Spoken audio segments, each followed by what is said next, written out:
we're being asked to go behind the police.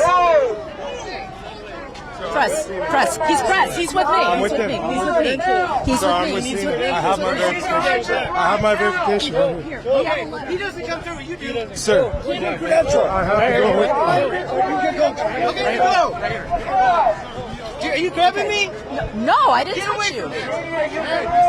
So wait, okay. I need you guys to go over there. So it's, you can see, Jake, it's a little chaotic. So what they're trying to do is... You guys gotta keep walking. We're going to keep walking. We're going to keep walking. And then I want you to take a look over here. These are the officers in Suburbans. And then we're trying to weave our way through the next wave of officers.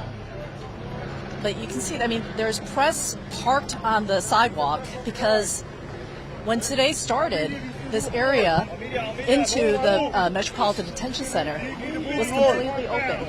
I hear you. I hear you. And so this is how a street is cleared.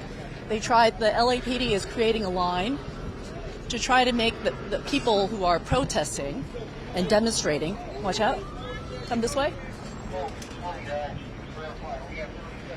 I think we're okay here. Ma'am.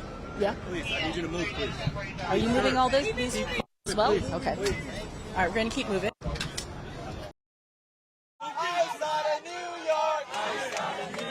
Thousands are taking to the streets across the country to protest immigration and customs enforcement.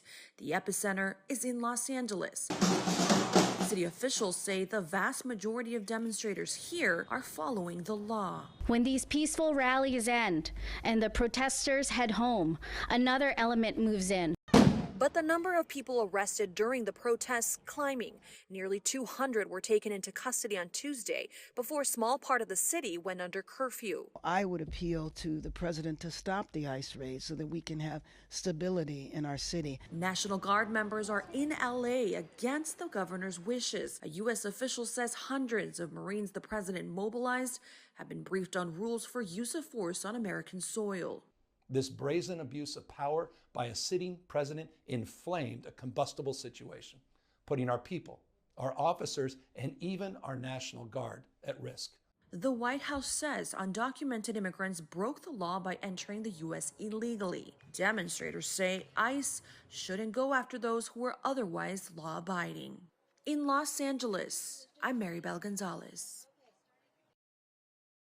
We're not frightened to do something else if we need to. U.S. Attorney General Pam Bondi standing firm behind the president's actions in Los Angeles, placing hundreds of Marines on standby just outside the city and mobilizing the National Guard. To protect our federal buildings, to protect the highways, to protect the citizens. This morning, the U.S. Northern Command says those Marines are still undergoing training, including how to use non-lethal weapons.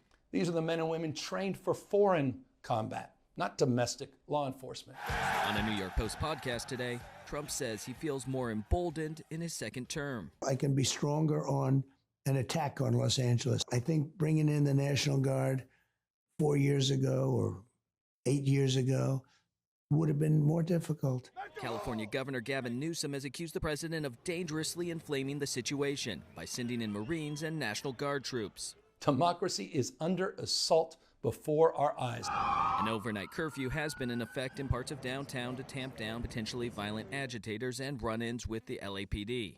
This was provoked by the White House. I posit that maybe we are part of a national experiment to determine how far the federal government can go in reaching in and taking over power from a governor.